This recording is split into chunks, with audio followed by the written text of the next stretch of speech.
First and foremost, we're not financially stable. So we're going on the right pathway towards it, but it does require Dalton to do an investment into the organization year on year to make sure that we are still in a strong place and able to spend the money needed. The second is I want to change a lot of that infrastructure that really isn't fit for purpose anymore into new age modern technology, and again that requires investment. And you'll see that investment has to grow, not shrink from those numbers you quoted. How long do you think it will get to have a sustainable business model? Good question. I think on the pathway we're on at the moment, so everything is a function of success on track, but success on track is a function of investment that you make into it. Within a 5-year period, I'm confident that we can get this team into a strong position. And Dalton's still happy to back that, put more capital in if needed?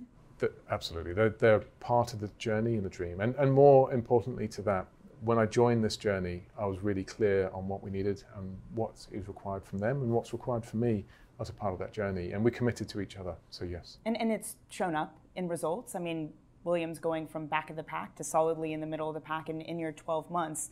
So give me your 2024 predictions then. What does this year bring? We started work on this year's car earlier than any other team. So it's around about March or April that we switched off work on last year's car, incredibly early. More importantly, we pushed everything that we were doing in terms of technology very late to maximize the amount of time in the factory. And we've changed a lot of what we're doing. In fact, more so than that, I've given, I hope, an environment where our team feels as though they can challenge the status quo, that they can break what they're used to and break out of that mold and go into a very different direction without fear of the repercussions involved if we're not successful. We'll pick ourselves up and we'll work together to get through that. But what we can't do is keep doing what we've done for the last 10 years. That won't work. It's the only way that we're going to move ourselves forward from this position of being 7th to further up the grid again.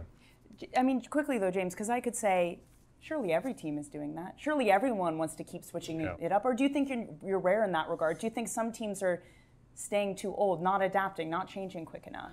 I'm confident that the amount we're pushing ourselves is more than certainly our direct rivals around us. And here's why. I'm not interested in 23 or 24, even 25 for that matter. I'm interested in the long-term success of this organization. And I'm not fearful of any repercussions of us even going backwards relative to where we were. Because everything I'm doing, I know is correct for the long-term sustainability and future of the team. Why would that happen? What is your sort of calculation of going backwards before forwards?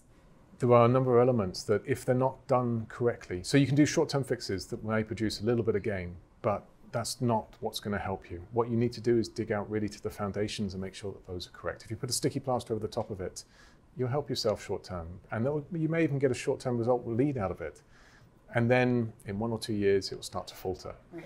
And what I was clear on joining and where we are on our pathway is I'm not going to put sticky plasters on this. We're going to properly dig down to the foundations and get rid of what's wrong.